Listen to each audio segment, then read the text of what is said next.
A motorcycle audio guy, a car audio guy, and a home audio guy walk into a bar and each ask for their favorite drink. The bartender says, "Hi, I'm Harry Kamira, and this is Ayaska, and we don't serve alcohol here." The home audio guy asks for a Pepsi free, and Harry says, "If you want Pepsi, you're going to pay for it." Welcome to the Escheology Podcast, brought to you by Resonix. Visit ResonixSoundSolutions.com to pay for the best ways to free your car, motorcycle, house, or spaceship from resonance with Nix Resonix. And many thanks to Resonix for making this podcast its own reality. We're joined by Adam Schlepphorst, otherwise known as that quiet guy in car audio who keeps his opinions to himself, and Erin, not a girl, bikini punk Hardison, who is otherwise known as that guy who uses his opinion gadgets and gizmos and who's-its and what's-its to make sure that people who spent thousands of dollars on their home audio speakers can rest assured that they made the right decision. And we're here to discuss the most uncontroversial topics possible. So to begin, which cable upgrade do you think makes the most significant improvement in your audio system? Adam, you can go first. Yeah. The USB cable. Perfect. Which one? I mean, which Audio Quest, I guess, is where we start, right? It's Audio Quest. I like to use the ones from Amazon. Oh, okay. Oh, Erin? yeah. I would have to defer to my friend Gerald Costa. Yeah, he seems to be the expert. Yeah, especially, I'll have to ask him. I mean, the AC, the power cables that you use to plug your car into the wall are the important part, I think, in that case.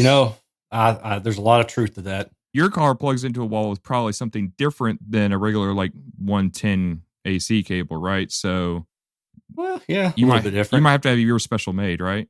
Oh, well, I've commissioned a set of Tesla wiring charger things. I don't know, dude. Yes, the answer is yes. So I think the last time we had Adam on here was right when we started. It was at one of the first Escheology events. He was pimping out amplifiers at the time. That worked out. And so now... Oh, God. Dude, you were on a roll. I know. Do you take notes and write all this down, or is this just that natural for you? Well, okay. To be honest, the Pepsi free line, I had to write that down because that's from Back to the Future. Correct. Yeah. Exactly. Yeah. So I had to write. I wanted to make sure I got the quote right, so I did write that part down. Everything else, but and then Erin, you've been on since you started Erin's Audio Corner, which is the coolest thing ever. Sure, yeah, I like that. That you're all into the home audio and left us car audio guys in the dirt. I mean, I forget my roots. They say never forget your roots, but I'm trying to put those behind me. I understand. Well, it's kind of funny because now of the three of us, only 33% of us are actually actively in car audio every day. And that's only Adam. So that is Adam. Yeah. Yeah. You're right. And I told Clifton last night I want to change to home audio. So that could be interesting. So I guess let's start out. The last time all three of us saw each other in a somewhat asynchronous manner was at finals. Erin, it was in your backyard in Alabama. Some of us had to travel a little bit further. I preferred it when it was Louisville because I could wake up Friday and figure out if I wanted to go or not, kind of like you did. I guess, Erin, let's start with you. What was your thoughts of finals this year and compared to other years that I know you've been there, at least in the Alabama ones, a couple of the Kentucky ones, etc. What was your lay of the land? So I should preface it with I was only there for Saturday and maybe 2/3 of the day, I guess. So I wasn't there for the entire weekend. Sure. And I didn't get to hear that many cars, but man, for me, it was just great, seeing everybody again. It's been 3 or 4 years since I've been to a finals, even just period, as a competitor or a spectator. And for me, it was just great seeing everybody and listening to the systems again and doing that stuff. That was my impression. Anything stand out to you as far as the cars you listen to or in general or anything else? To be honest, no. Okay. Do you think the average bar of what you heard has changed from the last time you heard 3 or 4 years ago? Or I thought what we were talking about in private chat was just going to stay private. I didn't know that. I mean, I'm going to do like Dave Chappelle and plead the 1, 2, 3, 4, 5. I'm just asking if you saw. Yeah, I'll be honest with you, man.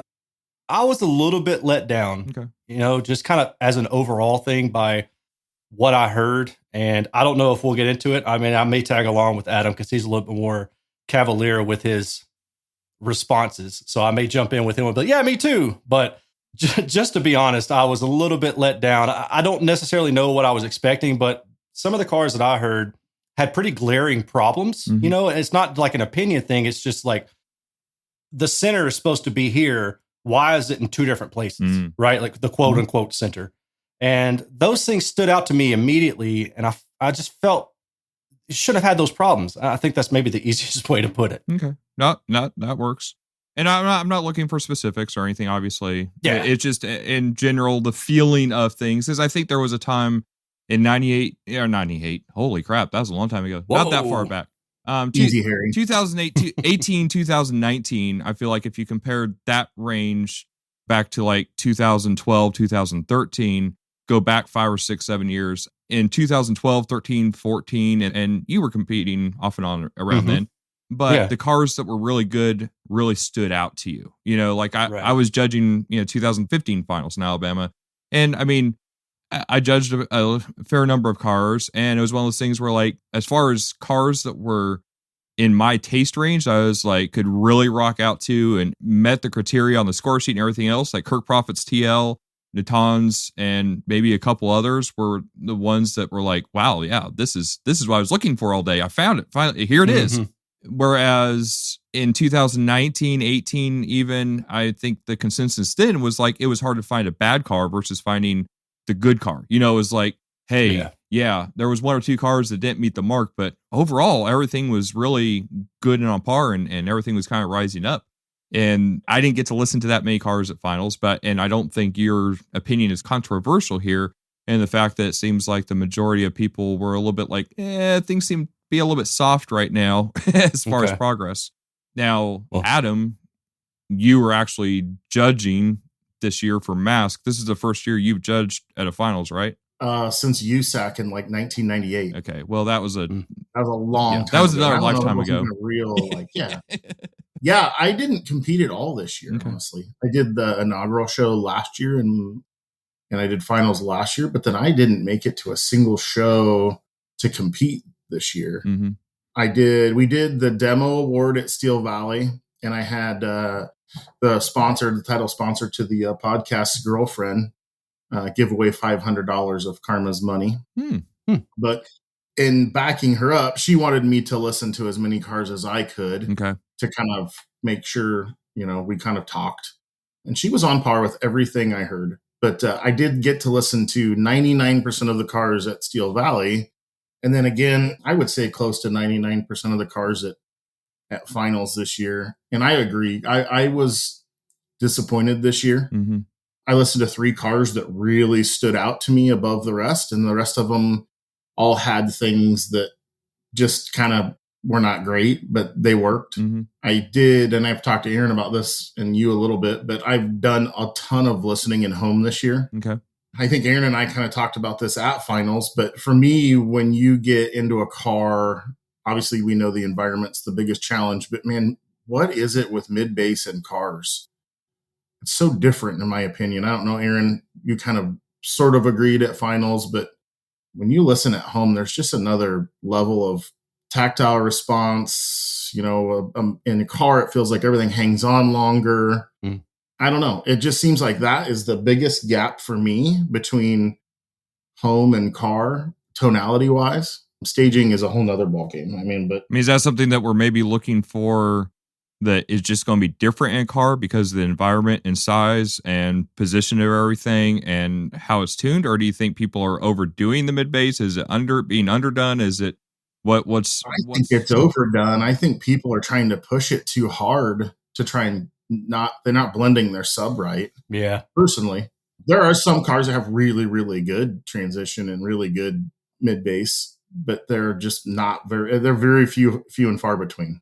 Yeah, I would agree with that. So my perspective coming from listening to, I don't know, hundreds at this point of various home speaker setups is that car audio has the ability to sound better in bass. I think a lot of us already just know that, because you got cabin gain and you're sitting in the near field, right? And you're sitting in a pressure chamber already on top of everything else. So in theory, there's no reason why a car system, at least in the bass, can't sound better than a home system, but it comes down to tuning.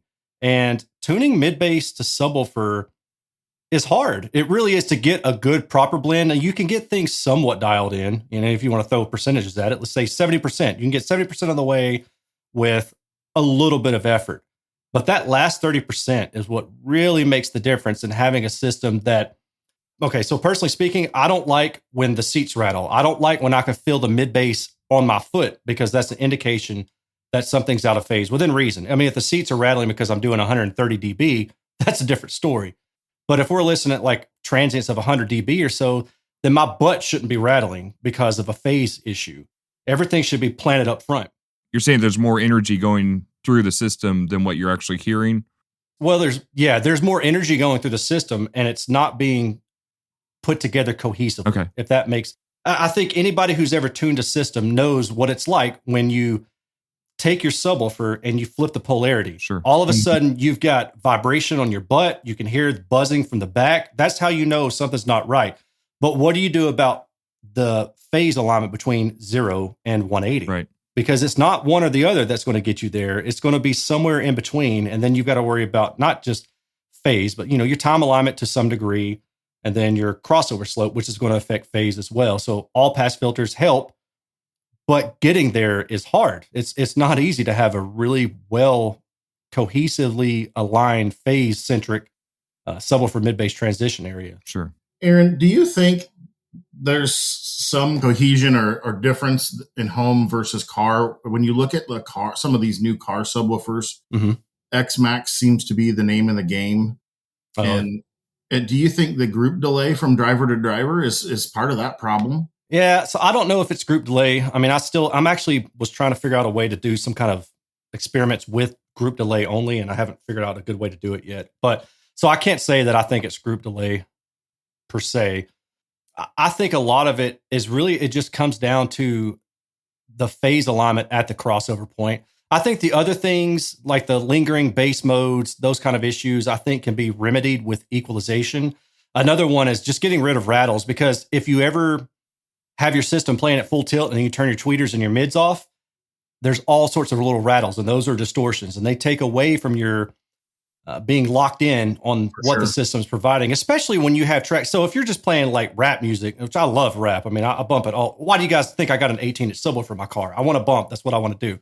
But when you have a track that goes from having a lot of, let's say, noise in the music, right, to all of a sudden it's just a stand-up bass playing. Well, now that resonance that you had, that vibration or that true resonance, is going to stand out. And what level does it stand out when you're listening to music that might drown it out? That's the question. So if you can get rid of those things, that goes a huge, long way toward getting a system that sounds better in the mid bass. But you've got to get phase aligned at the mid bass in the crossover region. And how you do that can be complicated. I was going to ask, give us the simple 1, 2, 3 steps on doing that right. Yeah. Because mid bass to sub bass transition is probably the easiest thing in tuning throughout time. It's always been the thing that everybody's like, you know what? Left and right is kind of difficult getting that right, but mid bass, sub bass transition is the easiest thing. And all the judges agree on what the appropriate level is as well, I've found. Oh, yeah. No matter who it is, they all give you the exact same feedback on how much bass and mid bass there should be. I think body type comes into it, right? Your position. Yeah. I think different people kind of like taste to a certain degree. Like some people are a lot more sensitive to things happening, especially I would say mid bass location. More so. I know there are certain people I've worked with for a very long time over the years who are very sensitive to the height of mid bass, and it's never really bothered me too much. Like maybe I'm just used to how it is in a car and I overlook it. Maybe that's me not being critical enough. But at the same time, it's not the first thing I hear when I get in a car, where a lot of people are like, 3 seconds in, they're like, oh, the mid bass is pulling down. And I know Adam said that, you've said that, and maybe I'm more sensitive to the spectral, the frequency response of a system and tonality when I get in a car. And that's what I focus on more, just when I first listen. And then I kind of figure out where the stage and positioning is if I need to. But that's not really the critical thing for me. And I think it is for a lot of other people. That's the first thing they listen for, is the staging and imaging. And then it's like, well, does it also sound good? Okay, cool. It seems different strokes for different folks, but how we get everybody on the same page on that, I have no idea. It's a moving target for sure. Has always been a moving target. I think that's actually what you said is a perfect example of why it's good to have multiple different people listen to the system for sure. Because, like I'll get in and there are certain things that will drive me insane that won't bother anybody else, or will drive you insane that I'll be like, dude, you're tripping, right? Right. So I think that's if your goal within competition or just in general is to try to get the most out of your system and to improve it, then having multiple people get in, even if it's like just going to a meet or something, just having multiple people. And if you don't like their opinion, you can ignore it, but opinions are free. So might as well take it. Right. Yeah. I mean, I'm not a master tuner by any means. I've always tuned my own stuff and had help here and there from people, but I've never claimed to be the master phase aligner human RTA like some people can be. Yeah, for sure. I'm super sensitive to tonality. I love when it's emotional and it's right and, it pulls you in. But yeah, listening to home ruined me for the last year for car. Yeah. It just is a different ballgame. I would encourage any car audio competitor and any judge to honestly, Erin, you have super examples of affordable stuff that you could even just a small near field setup and listen to that just is a totally different ballgame to gain perspective. A long time ago, Eric Stevens used to tell me all the time, when you tune your car, you need to have some form of reference close by to go back and listen to. So I always had my Infinity bookshelves and I would have them on the bench at the shop I worked at, and I would get out and listen to that. And then I'd get in and try and adjust shit I had no idea what I was doing to do. Yeah. But a reference has got to be had, I think, in car audio. And I don't know how we get one, like Clifton said. The problem there is, and I know Erin's going to pop in on this too, but I think the problem there is that there isn't a reference. You have to have a plethora of references and then put that together in your head and then go from there. And each judge, I've said this before too, each judge tends to have their favorite part of the score sheet that they're focusing on. So one judge is not necessarily going to give you a fair indication on the entire score sheet. They're going more base it on the things that they're sensitive to and what they're listening for that day that maybe is more in contrast car to car. And mid-bass to sub-bass, I would say, is one of those things that is easier to pinpoint a contrast between car to car, regardless of how you're looking at it, as far as spatial versus spectral or anything else. It's an easy point to go, okay, the 80% of the cars are doing it this way, and these cars are outside that curve. Right. And I would say the tuning comes into that as well, right? I mean, this is one of the things that the large manufacturer teams, why a lot of them have had success, is because if you're 20, 30, 40, 50% of the field and you have a cohesive tuning style, you're the one setting the bar. You're the one setting that curve that is going to put the other cars that are outside of that either too bright or too dull or too much bass or too little bass or whatever, unless you have a judge that is critical of that tuning style in general. Right. And I think one of the things we had back 2018, 2019 was majority of people at finals were kind of down to 3 or 4 tuners, and tuners that were using fairly simple, as far as, the majority of the field in the top 5%. It was generally a few tuners that were involved in each one of those cars, kind of going against each other with more cars. And most of those were single mic, old school RTA, and ear. Yeah. And I wonder now, I did a survey of about 80% of the competitors that were finals, and I'd say about 60 to 80% of those are saying that 80% of their tune, not in time, but in terms of getting it there, is being used with, some sort of an array and some sort of smart type, setup with that array, whether it's the JL Max or Natan setup or whatever. And of course, the majority of those are saying they're doing it on their own with that or whatever. And maybe 80% of those people are lying. Who knows? But no, what I'm seeing more consistent now is the method by which people are tuning versus a person who's tuning compared to that's a good point. The tools have changed a little bit. So, and maybe with the tools, there's become there's come a thought process of more objectivity there. Again, all the other tuners I know and know their techniques, they were all just using old school methods, single mic, old school RTA, third octave, maybe more, maybe 12th octave, whatever, if they were using, true RTA or something, maybe something like home impulse to, figure out impulse response. And then from there, settling in those final phase cues, tonality, things like that by ear.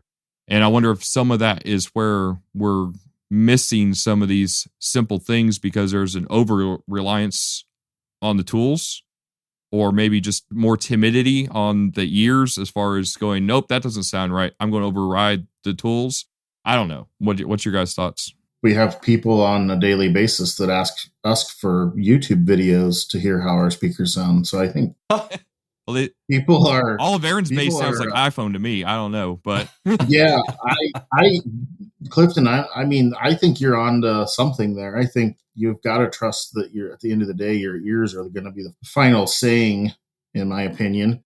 I know a lot of guys will say, well, that's not the curve, or that doesn't look right, or how can I need a peak here, and I don't like that, or I think I like this but not that. But I've used RTA to get 80% of the way there. I've used a mic array, and then I go in and I start changing global EQ and start listening to things, and then I look at the RTA and go, oh my God, I can't show that to anybody.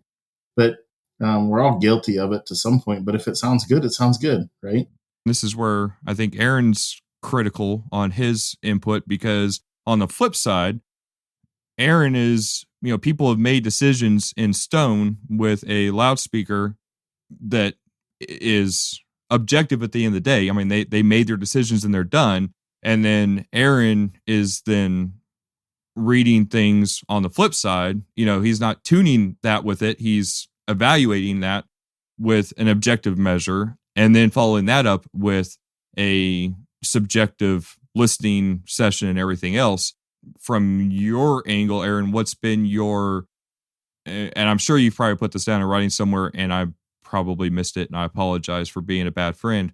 But, what has been your alignment between what you're hearing subjectively with well-trained ears as you in your environment versus what the data read? Yeah, that's a really good question, actually. So I've got a few different thoughts on it. I take notes because my mind, I don't know if you guys know me, but I've kind of got ADHD. So,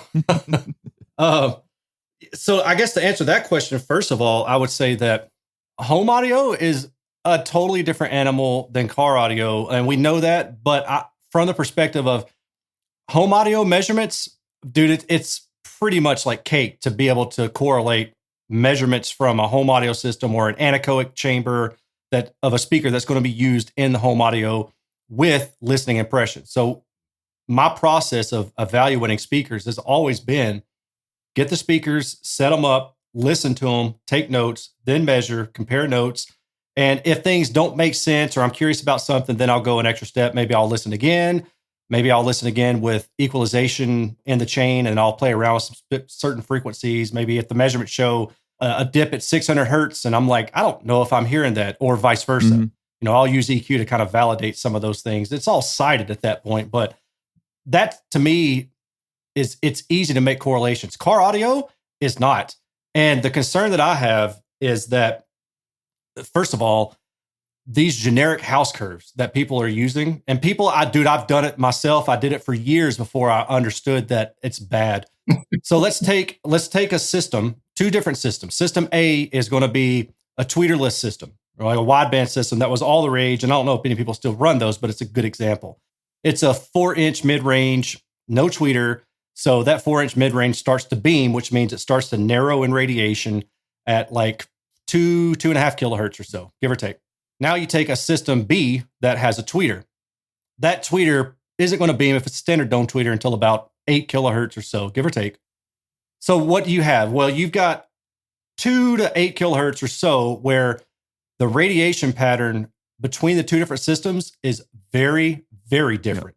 Yeah. One is very narrow and the other one is still, let's say for all intents and purposes in a car, it's practically omnidirectional. It's 180 degrees sound field being emitted from your mid-range and your tweeter. Mm-hmm. Now, you can imagine if you measured that, they're not going to measure the same. So what do you think you're doing when you slap a generic curve in there and you say, all right, dude, I'm going to EQ everything up. This tweeterless system, it needs to measure the same way as that system with a tweeter. That's not what you want to do, because then you're changing the inherent properties of what that system is already doing. So my opinion, just kind of in a nutshell, is I really truly believe, especially for car audio, and same thing for home audio, is that you should let your speaker choices dictate the target curve. And if you don't like that target curve, then you need to use a different speaker, right? You need to put them in a different location. You need to buy a different mid-range or a different tweeter, or you need to go tweeterless, or whatever it is that you feel like doing.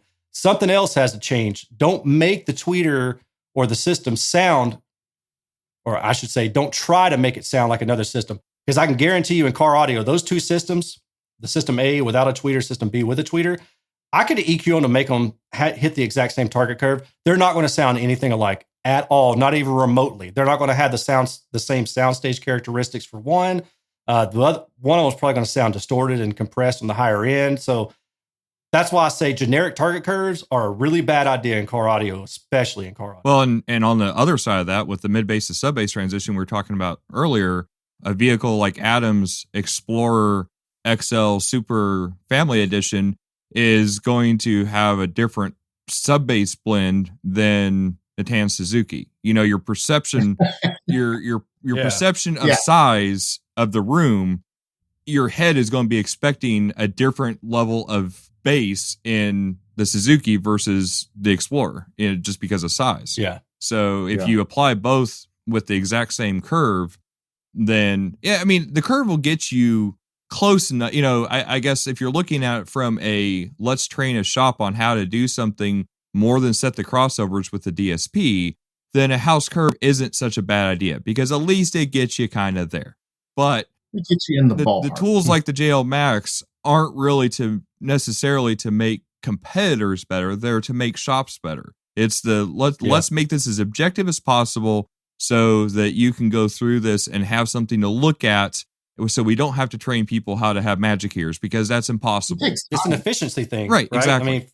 I mean, if you're a shop owner, the more business you can get through the door, the better you are, but you don't want to give them a crappy product. Right. And if you're able to get it 80% of the 80% of the people out there are going to be 80% happy, and that's what you're after. Yeah. You know, right. That's not what we're doing in competition. So when you apply that same thought process to competition and then expect everybody to be happy, I think that's where maybe things have shifted. I think that's getting things done much quicker, to a point where we can have a discussion of that vehicle doing well in competition, but there's some level of quote unquote magic that gets that last 20% to get to a top car. And it's probably mostly trial and error getting it there. Yeah. I think that 20% probably folded up into knowing your car. And I think that this is just my opinion, right? So I don't want people coming at me, but I think the best way to go about tuning your car to any curve is to take the install. I mean, let's just say that you're limited to stock locations. Okay, you have no choice. This is what you're going with.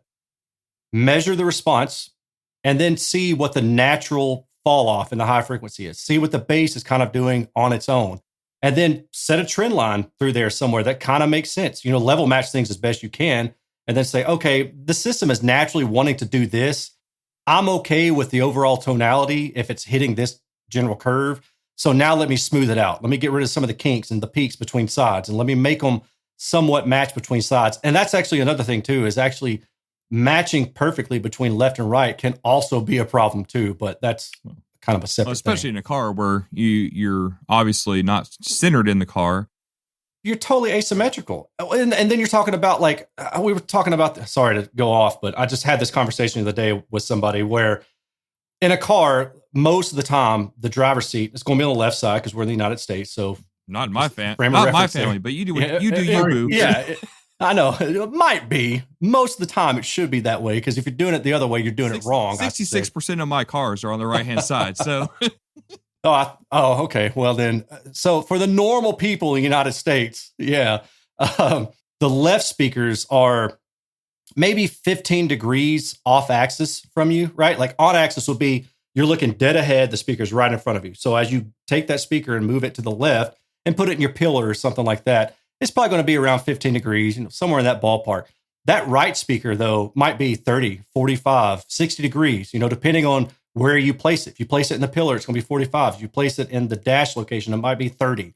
So that difference is automatically starting you off with a disadvantage, not just in terms of time alignment and level matching between sides to get things to stage precisely and get your focusing and imaging, but just the tonality, the general curve. So what happens when you're sitting in your car listening to a speaker that's basically splitting the difference between your left and right ear on your left side, and your right side, your left ear isn't really getting a lot of that because you got what you call head shadowing. Mm-hmm. Yep. Your head is actually blocking a portion of the sound that would hit that left ear from that right speaker. Not to mention the reflections behind you at the opposite sides. Behind you, off the window to the sides and stuff like that. So when you place a mic, and this is all me talking just from straight up experience, I'm not dogging anybody. I know that the array stuff has kind of hit a stride in the past year or so, and I'm cool with that. I've got no problem. I've been doing the measurement stuff for 15 years now, so I'm right there with everybody. But in my experience, the problem is that once you place that mic in and you don't somehow try to account for that head shadowing effect between the left and the right speaker, then you introduce other things, other issues. You're trying to match the left speaker to the right speaker's response, and you're not factoring that in. You've got to get in the car and listen. And Cliff, what you said a second ago of kind of about trusting your own ear, that's dead on. I can't tell you how many times I've tuned a system with the RTA only and gotten in and be like, oh my God, this sounds terrible. Or had a judge get in, to quote David Hogan, and say, the mid bass sounds like quack.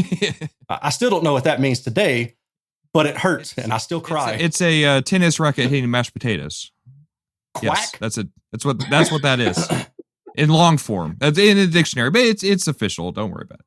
Oh, well then no, they sounded right then. That's what it's supposed tennis to sound racket like. hitting mashed potatoes, yes. Yeah, that's what your mid bass is supposed to sound like. Well, and plus your enclosures are not the same left and right. If you're using factory, your doors have different things in them left or right. There's your dash, if you're using dash locations, have different things in the left or right. Like there's a whole lot of things there that you're having to account for, that especially when people get caught up in making things symmetrical. Oh, well, I've got this crossover on this side, so I got to make the crossover the same on that side, without really thinking through what they're doing. And like you said, with using tweeterless versus wideband, or using a wideband and a tweeter in a shallower, narrower area, you're kind of relying on some distortion, some reflections, everything else to get that wideband to operate in that zone. And in some cases, that beaming can work to your favor in a car to cut some of those reflections down. But you have to either just trust your ears and go with it, or be aware of all those factors running into it if you're relying on measurements alone. Yeah, for sure. There was a lot of cars at finals that substituted volume for delay on left and right, that had speakers that were almost shooting straight across at one another across the dash with the mid-range and tweeter. And it was just so prevalent on technical tracks. It was like, I just don't even know how you could arrive at that if you listen to technical tracks.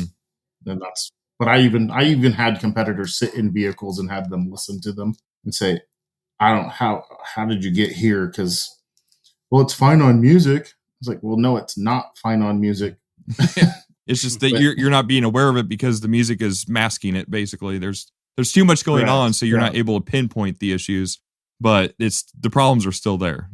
Yeah. Or kind of like we were talking about earlier, maybe they're not listening to the staging aspects; they're listening to the tonality. So they're like, "Oh, it sounds good," but we know too that to have everything staged and focused and centered and left to right balance and all that stuff, all the attributes technically that give you the stuff that you like outside of tonality, those things also affect tonality. Right. And the easiest example I can give is, like if you have speakers that are pretty reasonably time aligned, but they're not dead on, right? Like a mid-range, they're not quite dead on.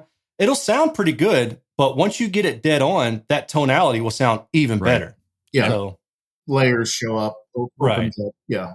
As a speaker manufacturer, those are some of the things that I don't know how you guys did it at Hybrid, Cliff, but those are some of the things that Phil and I kind of looked at when we picked how we wanted we won't call it the house curve, but how we wanted our frequency response of our 3 and our tweeters to work. We kind of looked at the speaker locations that they'd be used in ideally. And, we were able to kind of manipulate how a driver is going to sound in the location we thought it would be used most. I guess when you put it on a IEC baffle and look at it, it's smooth and it's straight. But yeah, there's some dips or some peaks or some rises and some falls and things that we did intentionally just because most cars you're going to put a 3-inch speaker in the dash and you're going to use reflections off the window. But I don't know that a lot of companies are doing that. Maybe I'm wrong, but from my experience, from what I've owned and what I've purchased prior to becoming a manufacturer, I don't know that they are. That was the reason we had 7 different 3s. It was, and that gets frustrating for the consumer, which is, why we cut things back down. And I think the specification chase is what really becomes frustrating there with the consumer. It starts out kind of with, well, how many watts is that speaker? Well, how long is a string? There's 0 watts in the speaker, first of all, and are we, the people just want a big number answer, and that's where it starts. And then it goes into the specifications. But okay, here's the frequency response to the speaker. Well, anybody is going to put on the box, if they're smart, I guess, they're going to put the best case scenario on axis within their range, 3 dB, whatever, plus or minus. And there might be things that maybe fall outside of that, below or above on some speakers. But, it's going to be like, oh, well, it reaches up to this point before it kind of falls off. Well, all of that, the specifications of practically, I don't know, Erin, in your opinion, what specifications from a manufacturer end up being worthwhile to use for anything?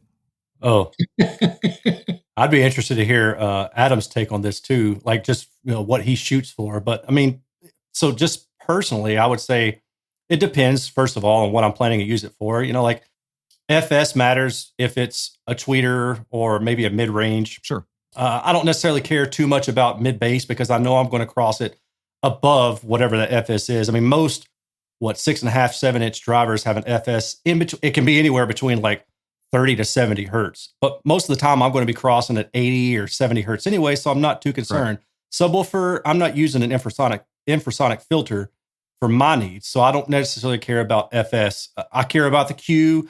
I care about excursion if it's a situation where I'm really trying to get a lot of output. But kind of again on mid-bass, not so concerned unless I'm going to run it down really low. So, people will say, and I've done this many times where, oh, well, this speaker says that it does 8 millimeters one-way excursion, but it does 4. Okay. How low do you plan on running it though? Like if I'm going to cross it over at 100 hertz, then 4 is probably adequate for a 6 or 7-inch midwoofer. Right. If I'm going to try to cross it at 40 hertz, we got a problem. Right. So it just depends. Really. But frequency response is the one thing that I always want to know because I want to know what it's going to do outside of its passband. Like how high will it play? Even though I know I'm going to use it with a tweeter, so I'm not going to let it play too far beyond its nominal passband. I still want to know what's going on. Is it going to have a strong breakup mode that I'm going to have to be aware of and maybe add some parametric EQ to that driver alone? This is why I think in some regards, car audio makes driver selection a lot easier. Mm-hmm. Home audio, when you're building a passive speaker and you're trying to make money as a manufacturer, you're trying to use as few components as you can in a passive crossover.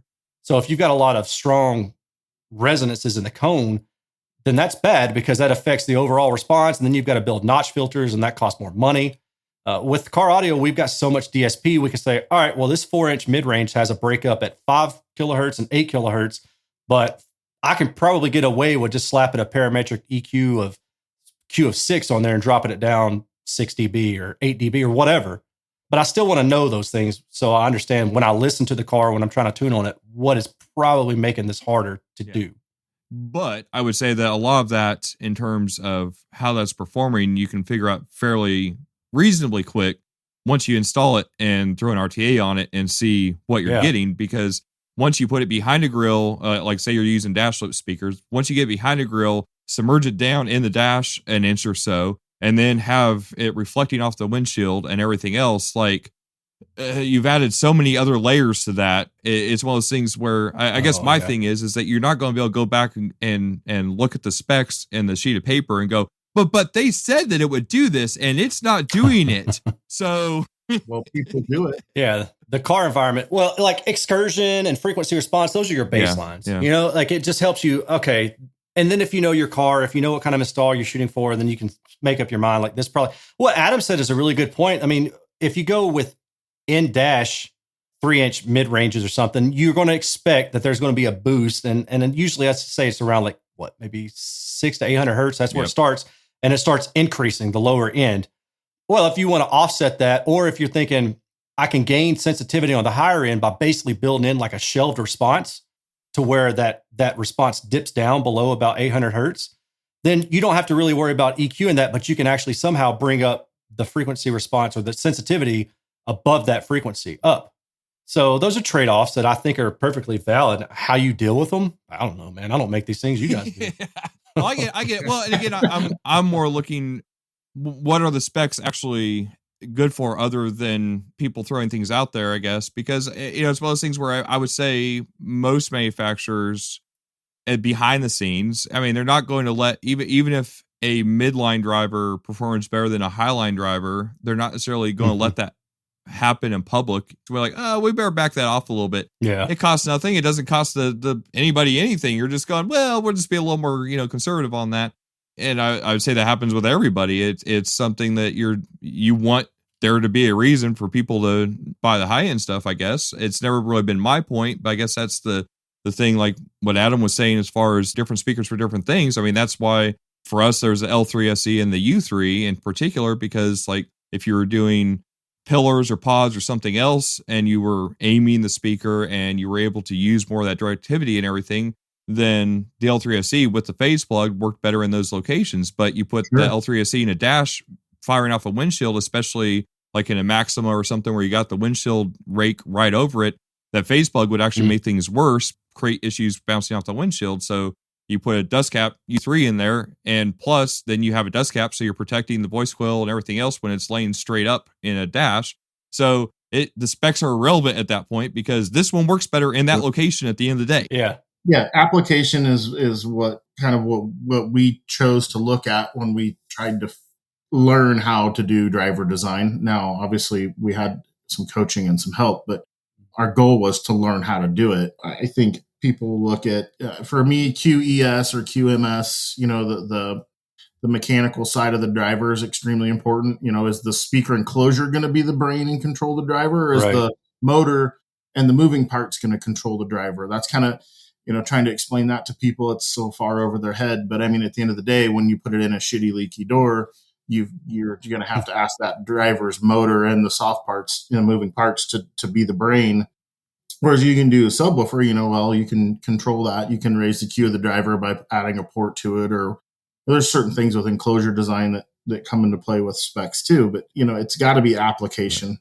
That's why you look at those specs. And then frequency response, like Erin said, is a big deal. But application on how that frequency response is going to change once you get it to the car.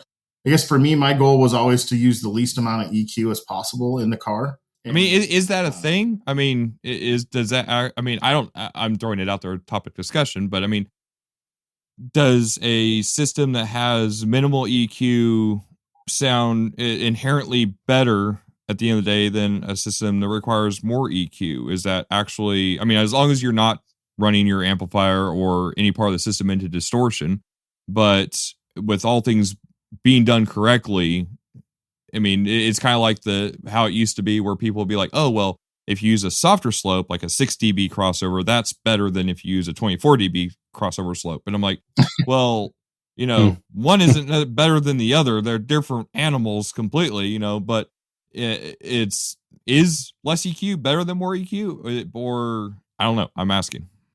Erin? I mean, I know what Adam's thoughts are, I guess. What do you think, Erin?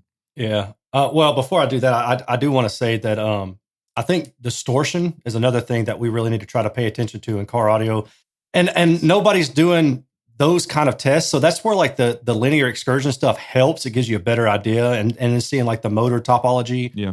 Because a lot of the times what we'll run into with mid bass, especially, is we'll run into mid band, like mid range distortion, and people don't quite understand that. But if you have issues with the motor or the suspension where they're non-linear, then those things can introduce distortion into the mid-range. So if there was some way for manufacturers to provide, like Nick at Stereo Integrity, to his credit, he does that. He provides clippable LSI measurements, and he gets those done third party. You know, I try to do them when I test drivers, but I'm not set up to test drivers right now. But that would be the other thing. I just wanted to throw that in there real fast. And what about EQ? What's your thoughts on that? Yeah, sorry. What about EQ? You know, I think that certainly with too much EQ, you can make things worse, because unless you're using an all-pass filter, EQ is also altering the phase of the signal itself.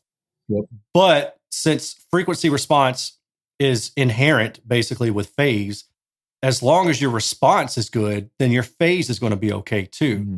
At the lower frequencies, in my experience, this is purely anecdotal, I found that not using EQ or minimizing it to just a couple bands on the subwoofer always sounds better than me trying to EQ the subwoofer. So in my last 2 systems or 3 systems that I've built, I've not had a single band of equalization on the subwoofer channel.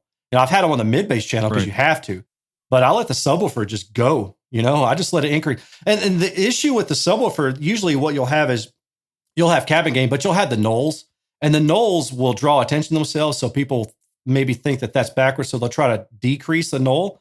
But when you measure it, you're like, oh, that's a phase null. So it's drawing attention to itself, but decreasing it isn't going to help. You've got to find another way, which usually is to either try to add a different subwoofer somewhere else. That's why front subwoofers are so popular, or reevaluate your crossover between your mid bass and your rear placed subwoofer. And that's why I say that it's not easy to get phase alignment with sub to mid bass. I mean, we might think that it is, you know, to get 80%, but to get it like really dead on, it's freaking hard, man. So I'll tell you guys how to fix all of this and enlighten you on the future of audio. You put it all on a motorcycle. You are centered in the vehicle. You know your enclosure size on every vehicle that you're doing ahead of time, so you can design the driver specifically for that. You also include the amplifier, the connections, and the DSP pre-tuned, and nobody needs to worry about specs again because they're irrelevant. Ta-da! Well, hold on, but who do we know that can do that? I don't know. Maybe next episode we'll talk about it. Oh, I really liked how you said the thing about the aircraft or the space shuttles when you're talking about Nick, because I listened to that. Spaceship, I said, but you know. Yeah, spaceship. Yeah.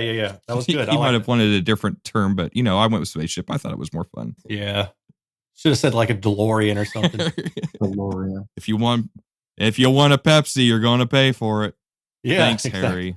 Adam, what else did you have to discuss? Stop asking for videos of speakers demos. I mean, that's Erin's entire business. What are you talking about? That is. Erin is the YouTube speaker guy. Come on now.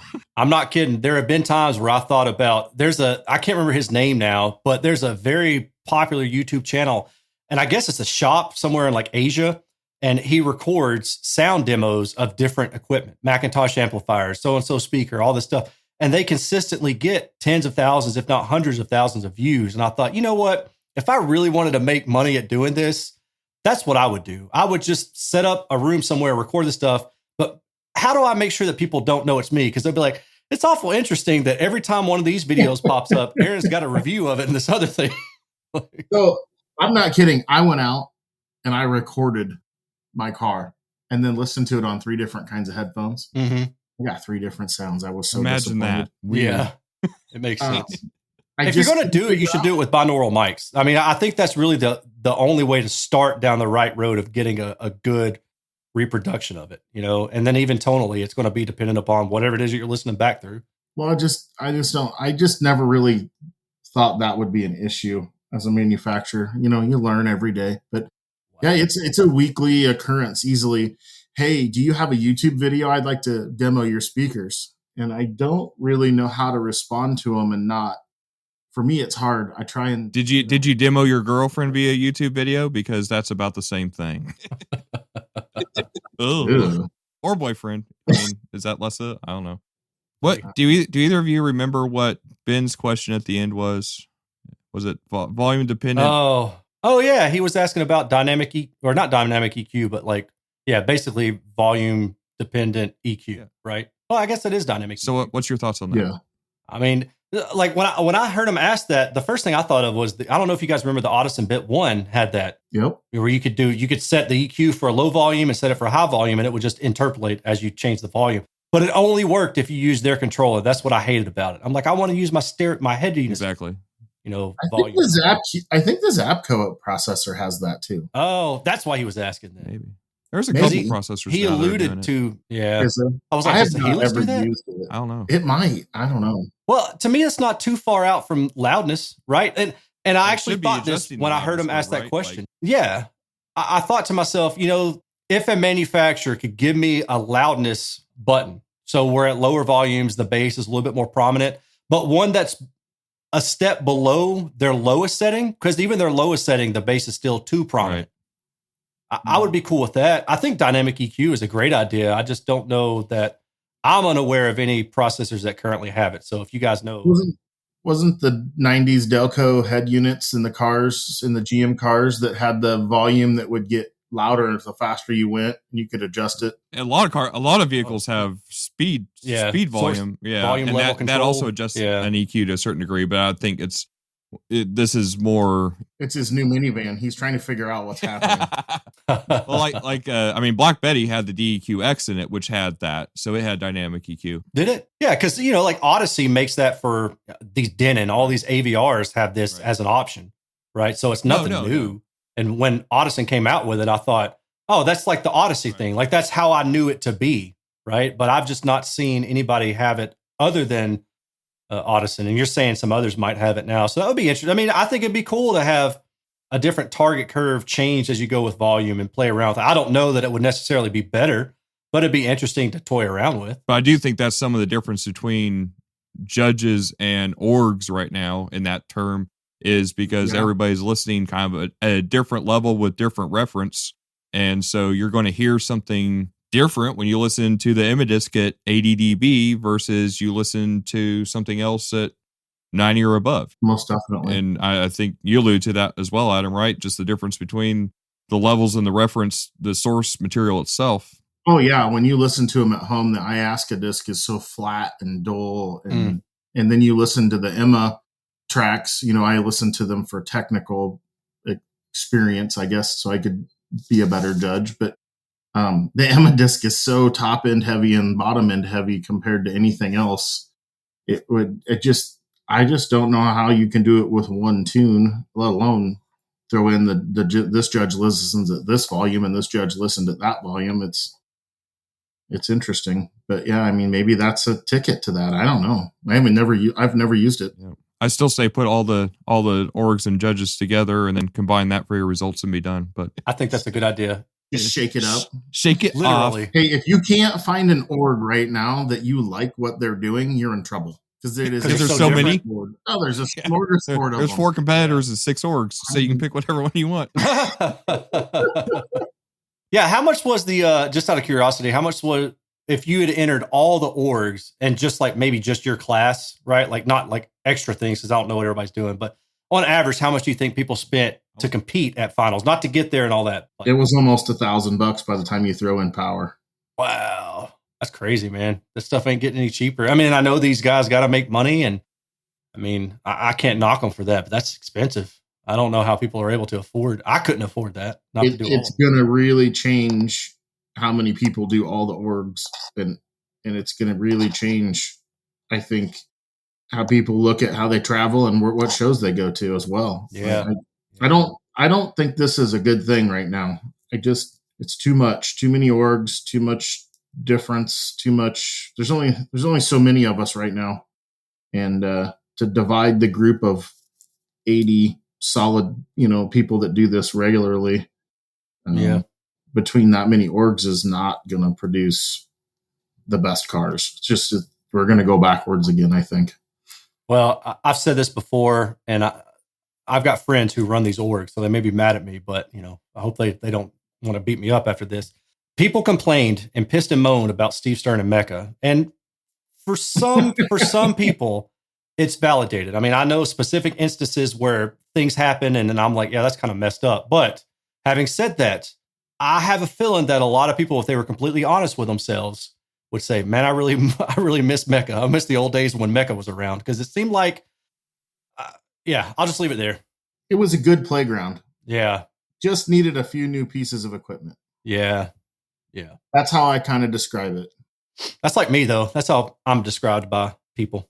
You need some new equipment. I'm a good playground. I just need new pieces of equipment.